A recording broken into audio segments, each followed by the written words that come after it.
in a time of student protests.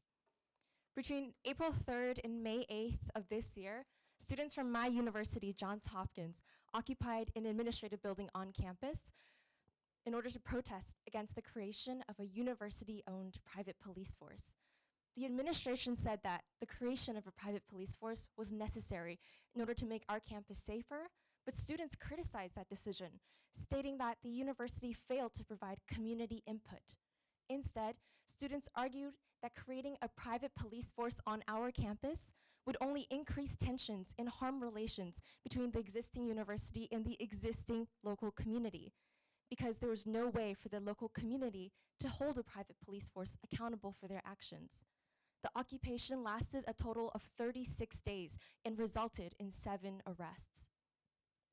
When I talk about this incident and this issue in general with other students from Hopkins, regardless of their position on the issue, the same question always arises. Is attending a sit-in during finals week worth it? It's usually asked in a half-joking manner, but it is a legitimate concern. Why did students attend a sit-in during finals week? And was the community worth protecting at such a cost, even when arrests and grades were at risk? The truth is that being a student is a privilege. The resources, opportunities, and connections that we receive through our education is a privilege that millions of children around the world can only dream of. According to UNICEF, 58 million children worldwide don't have access to an education. That's 58 million children who don't have access to this privilege, which so many of us take for granted. The experiences my immigrant parents faced in the US made me realize this privilege at a young age. I remember in 2nd grade coming home from school and seeing my mom sitting puzzled at the dining table, her hands holding a folded piece of paper. The paper read, "Go back to China. We don't want you here."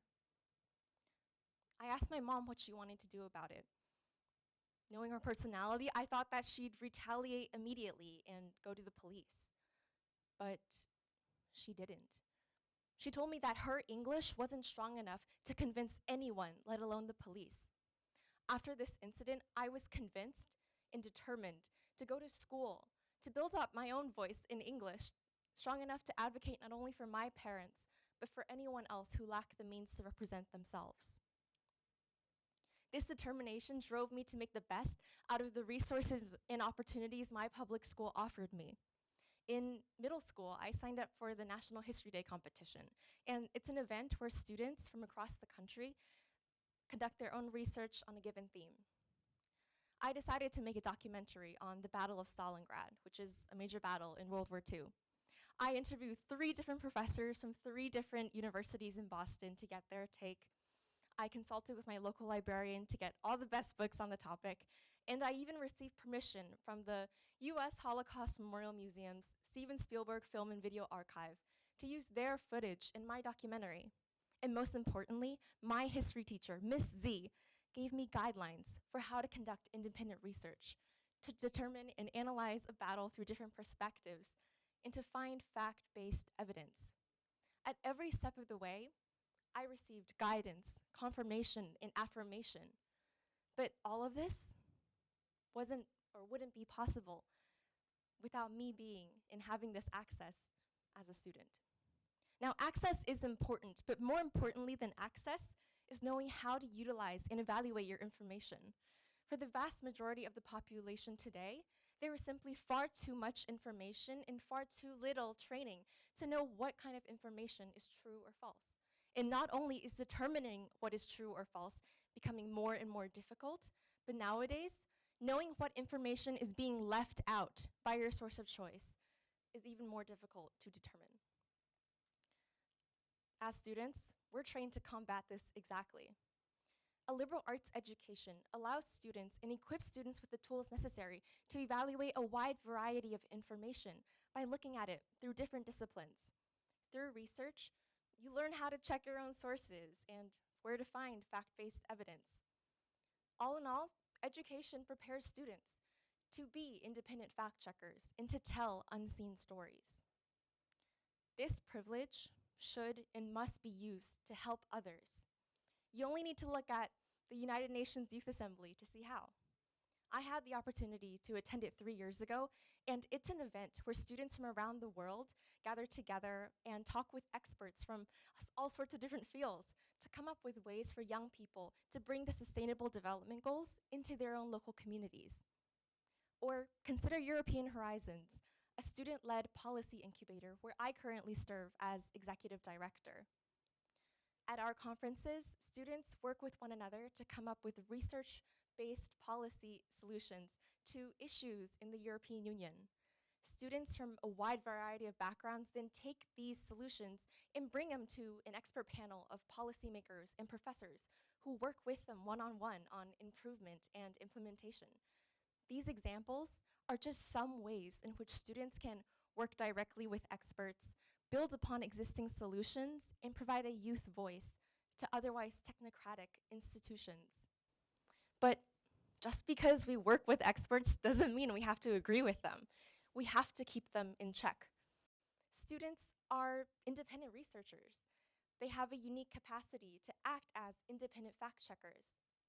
What are the underlying intentions of policies proposed by the UN? Where do these policies fall short of their promises? Are there areas in which evidence is purposely left unseen by experts just to advance their own personal agendas?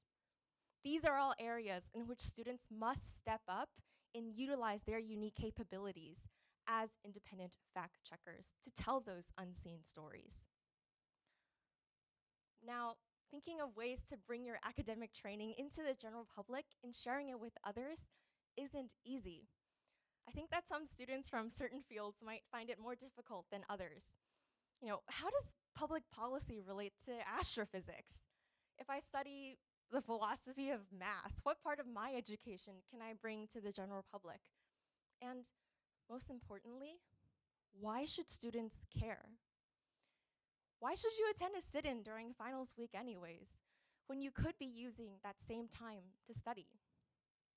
Well, it's important because education is so much more than the next stepping stone for your next job or to provide technology for a new market. Education is about utility, but it's also about morality. A liberal arts education equips students with the tools necessary to put themselves in different perspectives, to build moral character, and to combat the issues facing society tomorrow. When we talk about maintaining a healthy democracy in a time of fake news and disinformation, we need a citizenship and a populace who can be able to determine what is true or false. In a time of globalization, we need to be able to put ourselves in the perspectives of others across countries and cultures, regardless of whether or not we agree with them. And science? Well, science is tied closer to morality now than ever before. When we look at AI, euthanasia, or the next weapon of mass destruction, the work conducted by scientists and doctors must continue to be questioned. And most importantly, we owe it to those who don't share the same means as ourselves. Students have a moral responsibility to give voice to the stories of those who are unseen. Ask any immigrant child who's had to act as the interpreter for their parents. Unfortunately, in our society, the way in which things are said is more visible than what is actually being said. All of us must work together to create a world in which everybody can be seen equally. We can start by looking at our own platforms, our education, our resources, our experiences, and turning them towards the public. Identify people in your society, your community, who don't share the same platform as you do, and ask if they need to be seen. And if they do, share your platform with them. All of us must work together on this, right here, right now. Because if we don't speak up while our voices can still be heard, we will be responsible for the next atrocities of tomorrow. You might feel or think that the struggles of communities outside of your own will never come to affect you. But the truth is that one day when you need a platform for your voice to be heard, there might not be anyone there to help you. And that's why attending a sit-in, even during finals week, is totally worth it. Students felt that moral responsibility to the local community, unseen community, directly affected by the administration's actions. The administration might have won that day, but the actions of the students demonstrated that their conviction and their moral responsibility to the local community was far greater than the utility of a single exam. The word education in English has two Latin roots. The first is educare, meaning to train. And the second is educare, meaning to lead out. Students, with the education given to them, function as both. Students are best equipped with the best knowledge of our societies, and therefore are best and therefore are at the ready to lead all of us into a better society.